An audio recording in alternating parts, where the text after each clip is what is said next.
The room was quiet enough to hear a match strike. Then Bumpy's bodyguard stepped in close. Point-blank close, stepped in close, point-blank close, and the trigger broke the silence. One sound, one rule rewritten, and Harlem understood it first. The room had the kind of quiet that only exists when men are pretending they're calm. A back room. Low ceiling. One naked bulb hanging like a threat. Smoke, stacked up in layers, trapped against the plaster. Every chair taken. Every face watching the same small space in the center, like it was a ring. Nobody said Bumpy Johnson out loud. They didn't have to.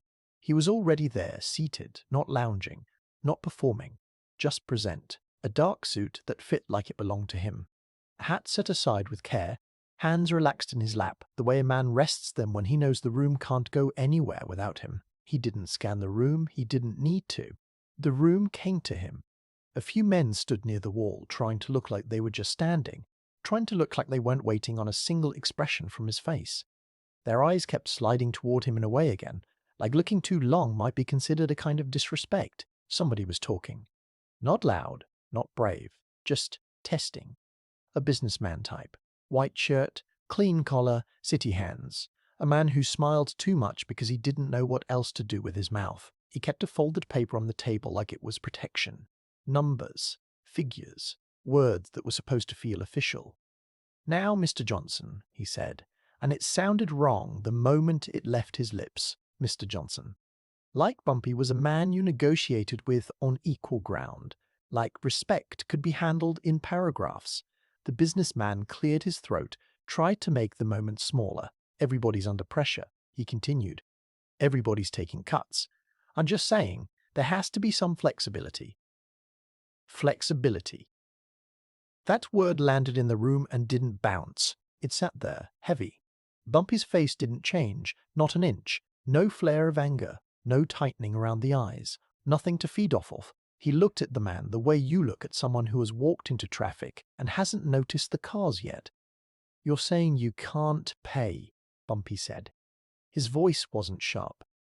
That was the problem. It was calm enough to make the air colder. The businessman's smile faltered. He laughed once, quick, like he could laugh the danger away. No, I'm saying, not all of it.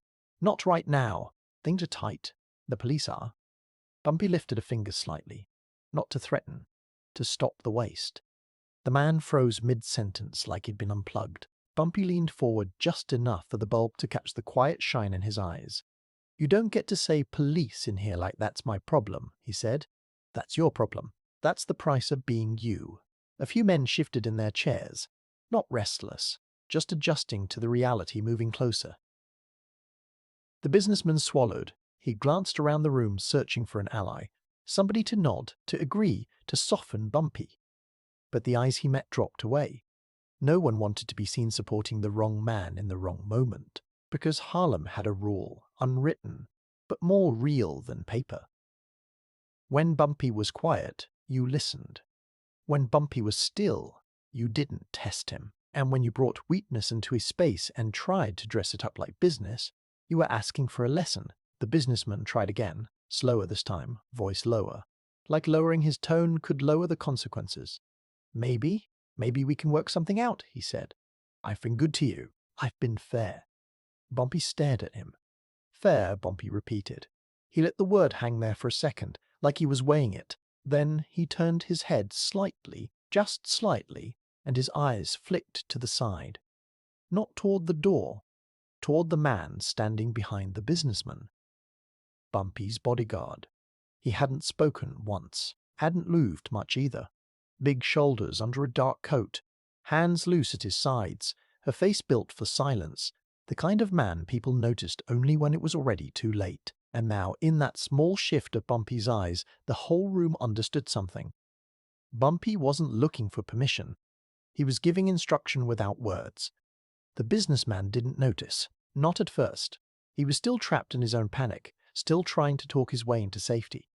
"Come on, Mr. Johnson," he said, voice cracking. "There's no reason for this to get." The bodyguard stepped forward. One step, quiet as cloth, and the room did what rooms do when they sense the moment turning. It held its breath. The businessman felt it then. That change behind him. That shadow closer than it should be. He turned halfway, confused, offended. What is? And that's when the bodyguard leaned in, not from across the room, not from a distance that gave anybody time. He leaned in close, close enough to smell cologne and fear, close enough that the businessman's words stopped, because his body understood danger before his mind could name it. Bumpy didn't rise. He didn't shout. He didn't even blink. He just watched, calm as a judge. Because this wasn't rage. This was structure. This was what happened when somebody tried to bend Harlem's order in front of Harlem. The businessman's mouth opened again, maybe to apologize, maybe to beg, but a different sound cut across the room first. A match? No. Sharper. Final. A single crack that didn't echo like a movie gunshot. It echoed like a door slamming in a hallway. Point blank, one sound, and for a heartbeat, nobody moved. Not because they were shocked, but because they were listening to what that sound meant. The businessman folded like paper losing its stiffness. A chair scraped back. Somewhere, a glass tipped over but didn't shatter. A thin spill spreading slowly across the table like time itself had started dripping. The bodyguard didn't panic, didn't run. He simply straightened up again, the way a man does after completing a task. And in that silence afterward, thick, suffocating Bumpy finally stood. Not fast, not dramatic, just rose to his full height, like the room was lifting him. He looked down at what was left of the negotiation. Then he looked around at the men who had watched it happen. They weren't staring at the bodyguard. They were staring at Bumpy, because everybody in that room understood the truth. That trigger might have been pulled by a bodyguard, but the sound belonged to Bumpy Johnson. He adjusted his cuffs slowly, and when he finally spoke again, his voice was softer than the gunshot. That, he said, almost like a sigh, is what happens when you bring disrespect into my house and call it business. No one argued. No one questioned. They didn't need a lesson on history. They had just heard it. One sound changed the room forever. And outside those walls, beyond the smoke and the bulb and the men who knew better, Harlem was still breathing, but it was about to breathe differently. Harlem didn't need an announcement. It never did. News traveled the way smoke does, through cracks, under doors, into places nobody invited it. It slid across barbershop floors and diner counters.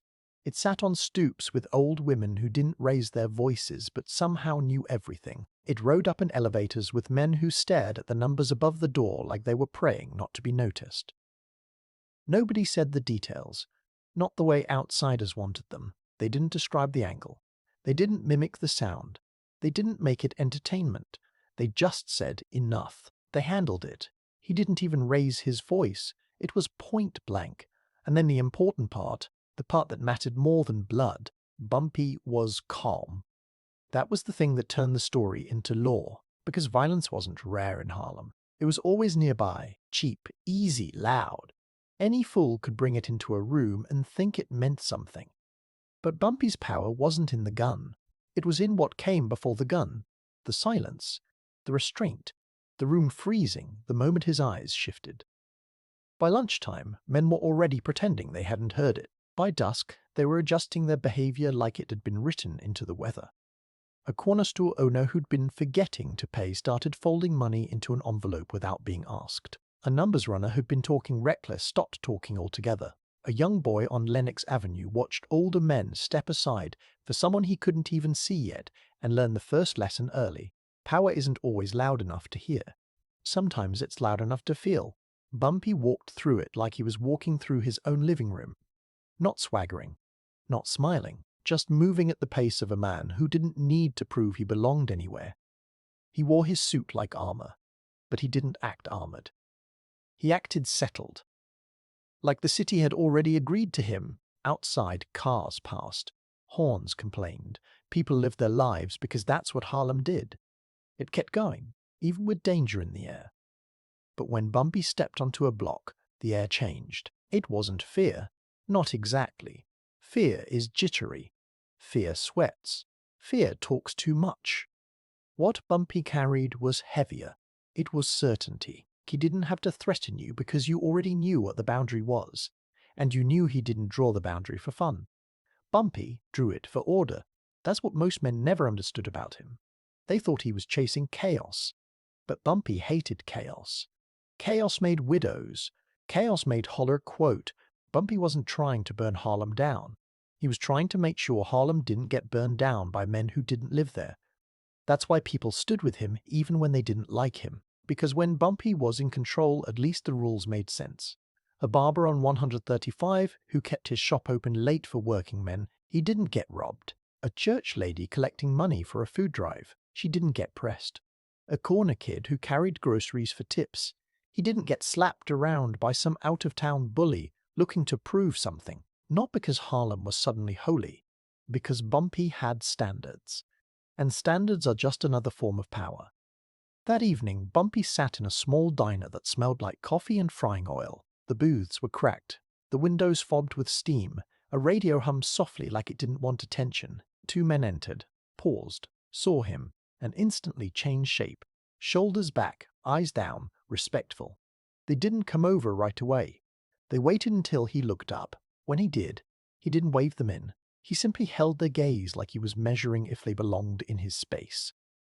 They approached slowly and sat only when he nodded once. Bumpy didn't talk first. That was another rule. Let the other man spend his words. Let him show you what he thinks the world is. Then decide what you're dealing with. One of the men cleared his throat. Mr. Mesiaster man, Johnson, we heard what happened. Bumpy sipped his coffee. Didn't answer. The man tried again.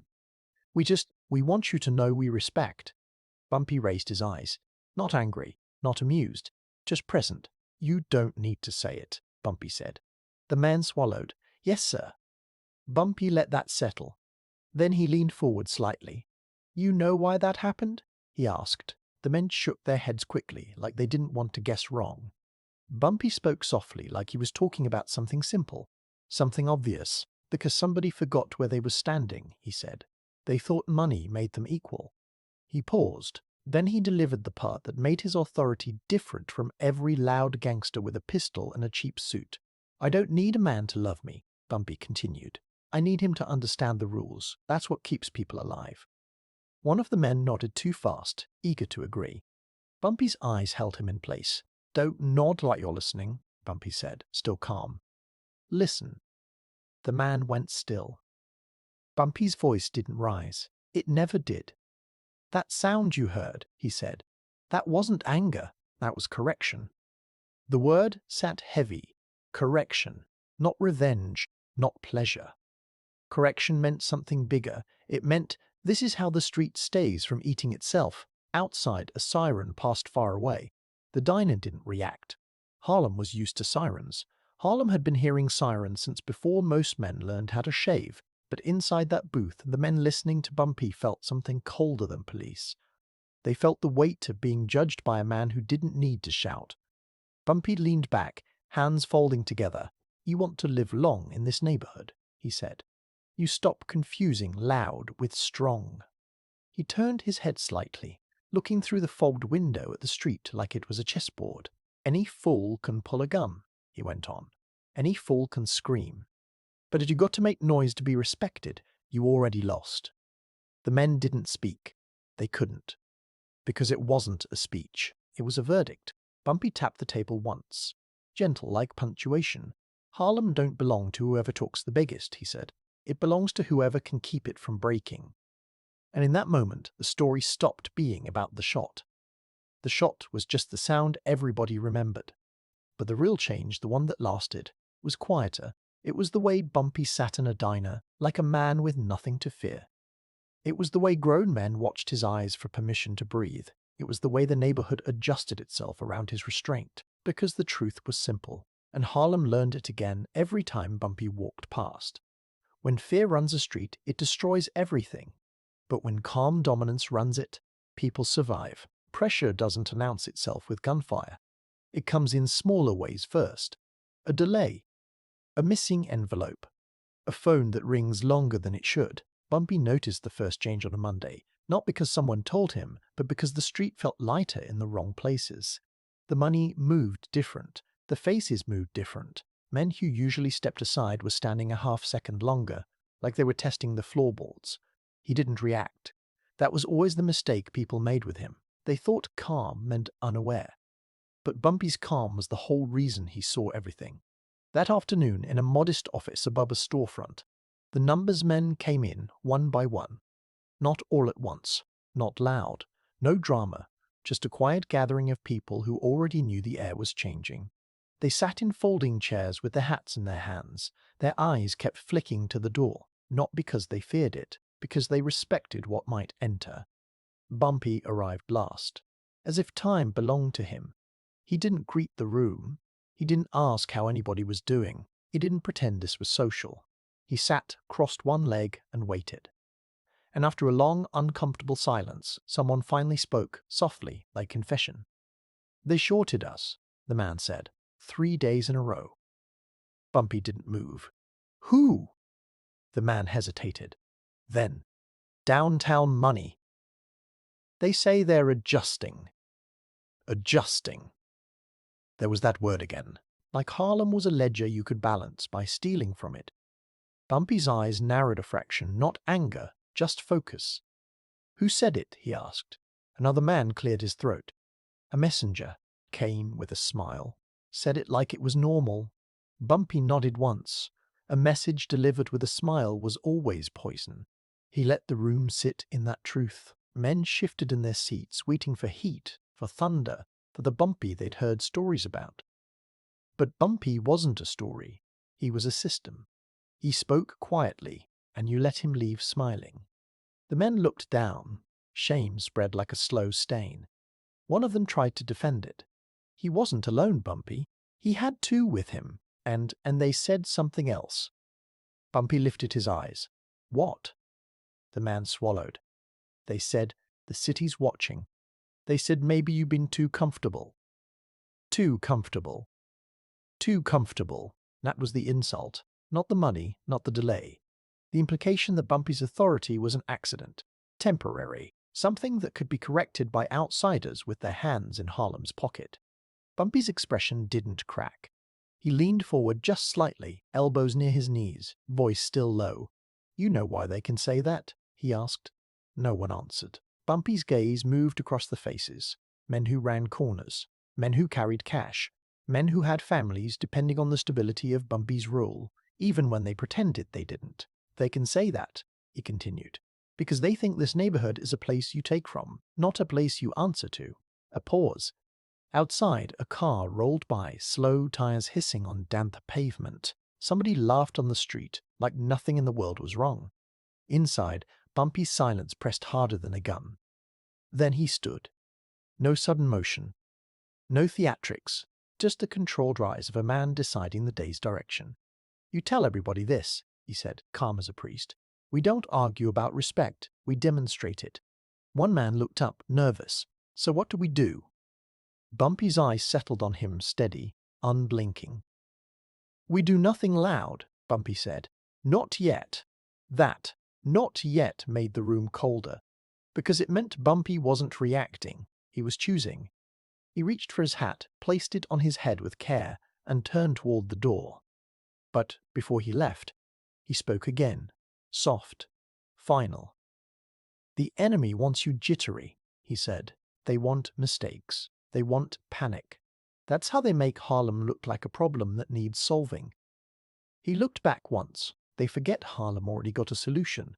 And the men in that room understood. The pressure wasn't just about money. It was about whether the neighborhood still belonged to itself, or whether it was about to be claimed by people who didn't love it, didn't live in it, and didn't care who broke as long as they got paid. Bumpy stepped into the hallway, and for the first time that week, the street outside felt something shift back into place. Not because violence arrived, but because Bumpy had decided the next move would be his. They didn't come at him in the dark. That would have been honest. They came at him in daylight, where everybody could see it, because the point wasn't to hurt Bumpy. The point was to shrink him. It started with little things meant to look like accidents. A truck that didn't stop when it should have, cutting too close to one of Bumpy's runners on 7th Avenue. A patrol car posted on a corner that didn't usually get police attention, just sitting there like a warning with a badge. And then, like a man stepping into the center of a church to spit on the floor, they did it where Harlem gathered. A community fundraiser. Not glamorous, not gangster, not a back room, A small hall with fold-in chairs, cheap paper tablecloths, and a coffee urn that had been working too long. A place where women brought covered dishes and men brought envelopes. A place where church voices and street voices met in the same room and pretended they weren't enemies. Bumpy supported things like this for a reason. Not because he wanted applause, because Harlem needed proof that it could feed its own, that it could bury its dead with dignity, that it could keep the lights on in homes where fathers didn't come back. A neighborhood like Harlem survived on pride as much as it survived on money, and pride was fragile. Bumpy arrived without fanfare. No parade, without fanfare. No loud entrance. Just a clean suit, a calm face, and a presence that made conversations lower themselves. Men didn't turn their heads fast. Women didn't stare. They just registered him the way you register a judge walking into court. He nodded at a few elders. He kissed an older woman's cheek with the gentleness of a man who knew what respect looked like when nobody was watching. He put an envelope into the collection box. Thick, no show. Just wait. Then he stepped back to the side, letting the event be what it was supposed to be. The community. Not him. That's what made him dangerous. He didn't need to be centered to be in control. Across the room, a few men stood near the entrance. Outsiders, but dressed like they belonged.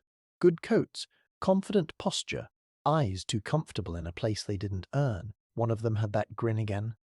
Not a happy grin. A grin that says, I can do what I want and you can't touch me. The man walked in like he owned the air. He spoke to the organizer, an older woman with tired eyes and proud shoulders. He leaned close enough to make her uncomfortable, and he did it on purpose. He pressed something into her hand, a folded paper, official-looking. Her face tightened. She glanced across the room instinctively. At Bumpy, the man noticed her glance and smiled wider, like he'd been waiting for it. Then, loud enough for tables nearby to hear, he said, "Tell Mr. Johnson it's business. He'll understand. Or maybe he won't." The way he said Mr. Johnson was a mockery, a disrespect dressed in manners. The organizer didn't respond. She wasn't built for that kind of confrontation. She was built for feeding people and holding things together. Her hands trembled slightly as she opened the paper. And then she looked like she'd swallowed something bitter. She started walking toward Bumpy. Every step felt like a bell ringing. Heads turned. Quiet spread.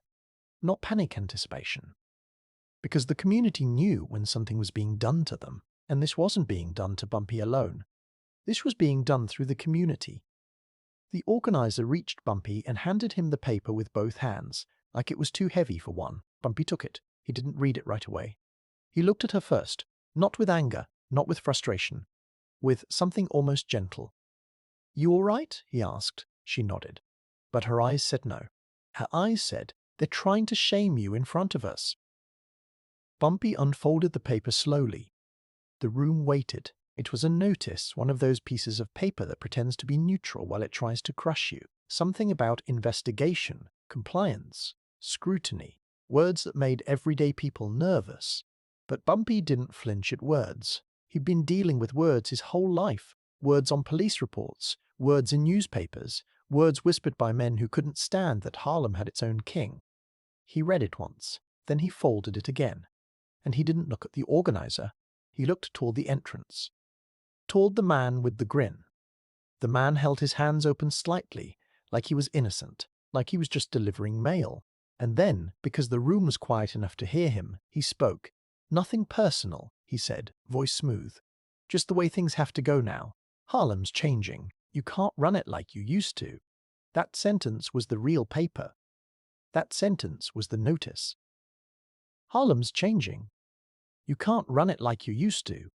And there it was, the humiliation they wanted, not in private, not behind doors, in front of churchwomen, in front of men who worked honest jobs and still paid street taxes because they needed protection from chaos, in front of kids who watched everything and learned what power was based on who got embarrassed. The outsiders weren't trying to take money. They were trying to take belief, because belief was what held Bumpy up. Belief that his rule meant safety. Belief that his word meant stability. Belief that Harlem wasn't just a place to be exploited. If they could make Bumpy look small here, they could make the whole community feel small. Bumpy didn't rush. He didn't explode. He didn't give them the performance they wanted. He stepped forward just enough to be seen by the whole room. And when he spoke, it wasn't to the outsider. It was to Harlem. "Everybody keep eating," he said. His voice was calm, almost casual. A few people blinked, confused. But the tone was unmistakable.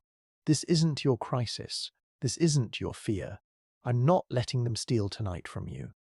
The room exhaled a little. Some people moved again. Hands went back to plates. The coffee poured. The fundraiser continued, but under a new kind of silence, because everyone understood Bumpy had just refused the insult. Not by fighting it, by denying it the attention it needed to work. The outsider laughed lightly, trying to provoke him. "Oh, come on," he said. "Don't act like you don't see what's happening." Bumpy walked closer, slow enough to make it feel like a deliberate choice, not a reaction. He stopped a few feet away. Not close enough to be reckless, close enough to be undeniable. He looked at the man as if he were studying a small animal that didn't understand the size of the room it was in. "You ever been to a funeral in Harlem?" Bumpy asked. The outsider's grin faltered. "What?" Bumpy's eyes didn't move. "You ever seen a whole neighborhood stop what they're doing, walk behind a casket, and make sure a family don't feel alone for 1 second?" Bumpy continued. The man didn't answer. Bumpy nodded slowly, like he'd expected that. "This ain't downtown," Bumpy said, voice still low. "Out there, you can hide behind papers. Out there, you can call it business and think that makes you clean." He tilted his head slightly. "In here," he said, "you show your face when you take something from people." The outsider tried to regain his grin. "You threatening me, Johnson?" Bumpy stared at him, and then he did something colder than a threat. He shook his head once. Slow, controlled. "No," Bumpy said. "I'm educating you." That word landed like a slap. Educating. Because it meant you don't understand the rules yet, and that ignorance is going to hurt you. Bumpy took the folded notice and slid it into the man's coat pocket calmly, like returning a receipt. The outsider stiffened. "Don't touch me." Bumpy's hand was already gone. He didn't push, didn't grab, didn't squeeze. He touched him like a man touches a chair to move around it. Then Bumpy leaned in slightly, not to intimidate with volume, but to make the next words private, even in a public room. "Tell whoever sent you," Bumpy said. "You picked the wrong place to do this." The outsider swallowed. "Or what?" Bumpy's eyes stayed steady. "Or they'll learn Harlem don't embarrass easy," he said. "Harlem remembers." He stepped back. And then, like the whole thing was settled, Bumpy turned toward the organizer. He smiled. Not big, not performative. Just enough to soften her fear. "Finish your night," he told her. "We'll handle the rest tomorrow." She nodded, eyes wet, because she understood something most men never did. Bumpy wasn't just protecting his name. He was protecting the community's dignity.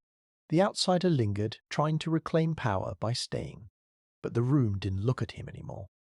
That was Bumpy's real dominance. He had taken the outsider's spotlight and snuffed it without violence.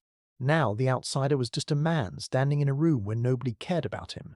He backed toward the door, anger sipping into his face like sweat. As he left, his voice rose, desperate, childish. "This is bigger than you," he snapped. "You hear me? Bigger than you!" Bumpy didn't answer. He just watched him go. And in the silence that followed, Harlem did something that mattered more than applause. They kept living. They kept eating. They kept laughing quietly. They kept passing plates and collecting money and holding each other up, because Bumpy had done what leaders do when they're truly in control. He didn't let the enemy turn a community night into a fear parade. But as Bumpy stood there, calm and still, he already knew tomorrow wouldn't be polite. Tomorrow would be the part of the story where disrespect stopped being paper and started being a problem. The next meeting wasn't arranged over the phone. Bumpy didn't chase men, he summoned them. He picked a room in Harlem that didn't belong to the enemy, because that was the first correction. A plain back office behind a social club, where the walls had heard enough promises to know the difference between truth and performance. Outside, the neighborhood kept moving. Men leaned on railings like they were just killing time. Women carried bags like it was just another day. But everybody knew. When a man like Bumpy chose a room, the block itself became security. The downtown representative arrived with 2 shadows behind him. clean coats, clean hands, clean faces that had never had to earn a corner. He walked in smiling. That same smile from the fundraiser, the smile that said, "I embarrassed you once? I can do it again." Bumpy was already seated. Same calm, same stillness. Like the chair was part of him, his bodyguard stood behind him, half in shadow, half in light. Quiet enough to be mistaken for furniture by men who didn't understand what quiet meant. The downtown man glanced around the room and shook his head with practiced pity. "Place like this," he said. "You can see why the city wants it cleaned up." One of the shadows laughed softly, not because it was funny, because they wanted to hear laughter in Harlem's throat. Bumpy didn't blink. He let the disrespect finish speaking, like a man letting a drunk stumble through the last of his courage. Then he spoke, low, measured. "You came here to talk," Bumpy said, "so talk." The downtown man shrugged, pulled out a folder like paperwork could protect him. "You're under attention," he said. "Heat, complaints, community concerns." He smiled again. "Even the church folks are nervous, Mr. Johnson. It's not like it used to be." Bumpy's eyes stayed steady. "The church folks aren't nervous," Bumpy said. "They're tired of strangers treating their street like a buffet." The smile thinned. The downtown man leaned forward, voice dropping like he was doing Bumpy a favor. "You don't get to decide that anymore," he said. "This is bigger than you." Silence. Not the comfortable kind. The kind that makes men hear their own heartbeat and start wondering if it sounds too loud. Bumpy reached into his jacket slowly and placed something on the table. Not a gun. An envelope. Thick. Heavy. The weight of money that had fed people, paid rents, kept boys out of the street when the street was hungry. He slid it forward with 2 fingers. "This is what Harlem looks like when it's stable," Bumpy said. "This is what you're trying to disturb." The downtown man didn't touch it. He looked at it like it was dirty, and that was the moment he made his choice. He smiled again, but colder. "I'm not here to take your charity," he said. "I'm here to tell you the game is changing. You can either—" He paused, enjoying the room's tension. "You can either step aside," he finished, "or you can get stepped over."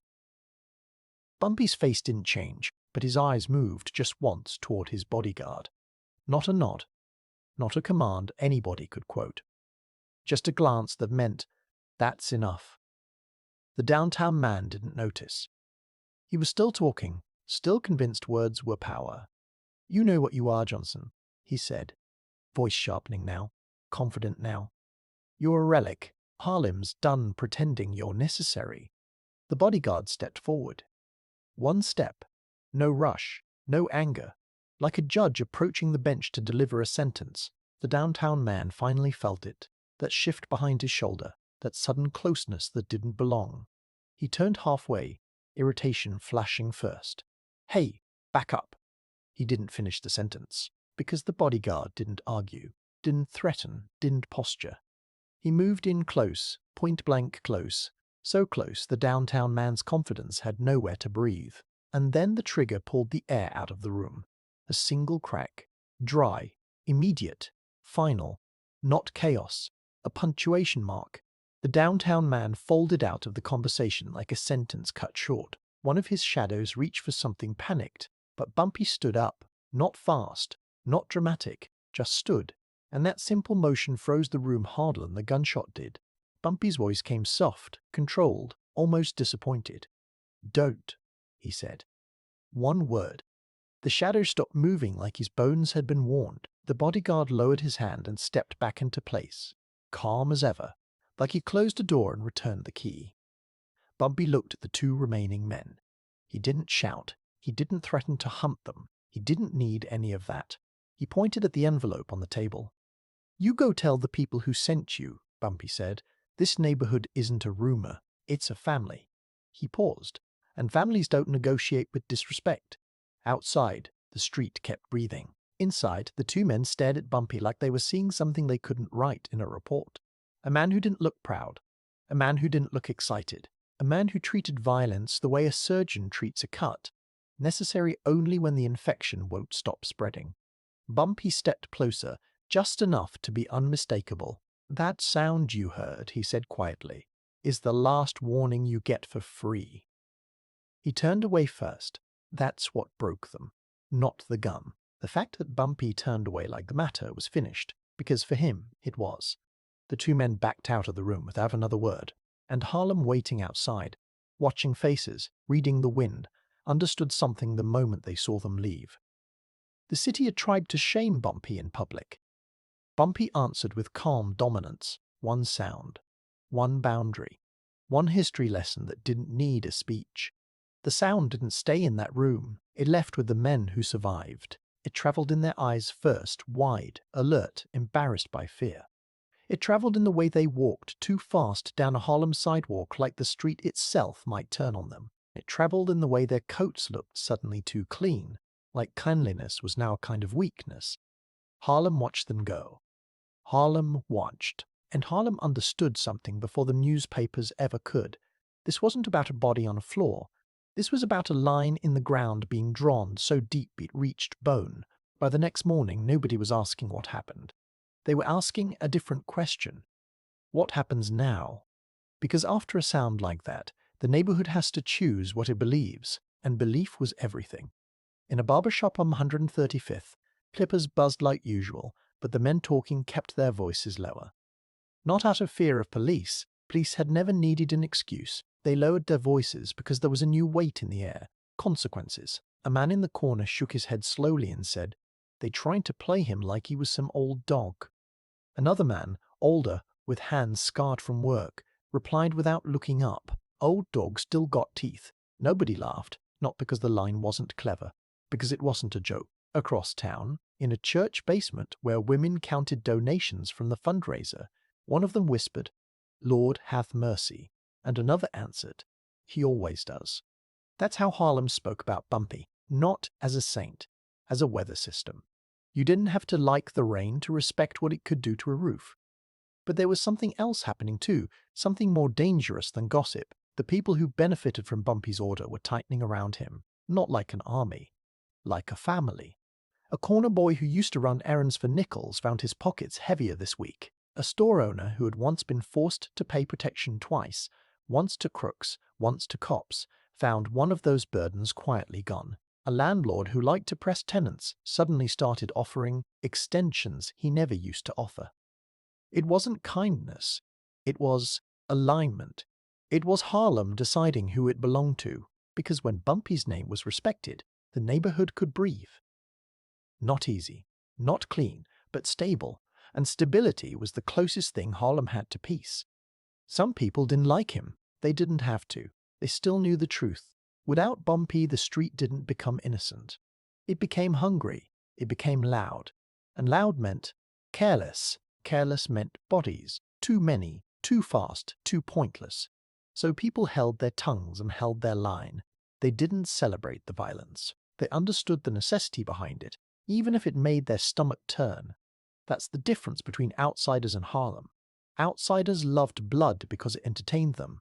Harlem hated blood because it always came out as somebody they knew. Bumpy knew that. That's why he didn't walk around town like he'd won something. He didn't parade the story. He didn't let his men talk reckless.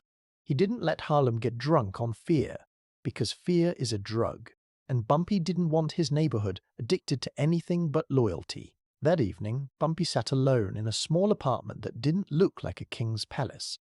A simple room. Dim light, a radio murmuring low, a glass of something dark on the table that he didn't touch much. On the wall, a framed photo, Harlem in a different season, when the block looked younger, and people still believed the world might one day stop pressing them. A knock came at the door. Not frantic, careful. Bumpy didn't call out. He opened it himself. A man stood there, one of the elders from the neighborhood, not a gangster, not a runner, a respected face, a man with church in his posture and street in his eyes. He held a small paper bag in one hand, like peace offering. "Evening, Bumpy," he said. Bumpy stepped aside. "Come in." The elder entered slow, looking around like he was making sure Bumpy was still Bumpy. Still calm, still in one piece. He placed the bag on the table. "Sweetbread," he said. "My wife made it." Bumpy nodded once. "Tell her thank you." A silence settled between them, comfortable but heavy. The elder finally spoke. "They saying the city's mad," he said. Bumpy's eyes didn't change. "The city stays mad." The elder exhaled through his nose. "They saying there's going to be pressure, raids, headlines. They want to make an example." Bumpy sat down slowly like the words didn't hurry him. "They always want an example," he said. "They just don't like when the example is them." The elder leaned forward. "People are scared, Bumpy." Bumpy looked up then, steady. "People are always scared," Bumpy said. "Question is, do they feel alone while they're scared?" The elder's eyes softened. That was the heart of it. Bumpy wasn't promising safety. He was promising solidarity. A man can survive fear. What he can't survive is the feeling that nobody's standing with him. The elder nodded. "The block is with you," he said quietly. "They might not say it loud, but they with you." Bumpy stared at the radio a moment, listening to nothing in particular. Then, softly, "Good." Not grateful, not relieved, just confirming the order of things. The elder hesitated, then asked the real question. "Was it necessary?" he said. Bumpy didn't answer right away, because he didn't lie to the people who mattered. He set his glass down and looked at the elder like he was looking at the truth itself. "They didn't come for me," Bumpy said. "They came for the idea that Harlem can stand up and stay standing." He paused. "When a man tries to embarrass your mother in public," he continued, voice low, "you don't argue about it. You fix it." The elder swallowed. "And now?" Bumpy's mouth tightened, just a fraction. "Now they'll try to punish the neighborhood for choosing me," he said. "That's how they do it. They can't fight the loyalty, so they squeeze the people." The elder looked pained. "So what do we do?" Bumpy's answer came calm and immediate. "We don't break," he said. 2 words, but in those 2 words was everything Bumpy had ever been: restraint, endurance, control. He leaned forward slightly. "Tell the shopkeepers keep their shutters open," he said. "Tell the mothers keep sending their kids to school. Tell the men on the corner stop acting like soldiers and start acting like neighbors." The elder frowned. "That's it?" Bumpy's eyes lifted. "That's it," he said. "We don't give them the picture they want." Because Bumpy understood optics before any politician ever did. The city wanted Harlem to look like a war zone, so they could justify whatever came next. Bumpy wanted Harlem to look like what it was: a community, a place where people lived, cooked, laughed, prayed, a place worth defending. The elder stood slowly, as if the air in the room had thickened. He moved toward the door, then stopped. "You ever think about leaving?" he asked quietly. "Just going someplace they can't touch you?" Bumpy looked at him like the question was almost sad. Then he shook his head once. "If I leave," Bumpy said, "they don't just lose me." He paused. "They lose the idea that we can hold our own." The elder nodded, eyes shining now, and slipped out into the night. Bumpy closed the door behind him, and for a moment he stood still in the quiet apartment, alone with the consequences. He walked to the window and looked down at the street. Harlem, at night, streetlights, footsteps, a couple laughing softly, a kid running past with a paper bag, a man leaning against a wall watching everything like a guardian who didn't get paid in money, only in pride. Bumpy's face stayed calm, but inside that calm was something hard, not cruelty, responsibility, because he knew what the city would do next. They would come loud, they would come official, they would come with badges and cameras and language like clean up and reform. They would come pretending it was about safety, and they would make sure Harlem paid for daring to choose its own authority. Bumpy's bodyguard appeared behind him, quiet, respectful. "Boss," the man said softly, "you want me to bring the car?" Bumpy kept looking out the window. "No," he said, "not yet." The bodyguard waited. Bumpy's voice dropped even lower, like he was speaking to the street itself. "Let them feel the calm first," he said. "Let them wander." He turned away from the window and picked up the sweetbread bag, setting it carefully on the table like it mattered. Like the community mattered more than the story. Because, in the end, the legacy wasn't the shot. The legacy was what stayed standing afterward. Harlem chose its side. And once Harlem chose you, the world could come with all the noise it wanted. But it would have to face something quieter, something heavier, A man who didn't chase violence, but who made the whole city listen when silence finally broke. The end.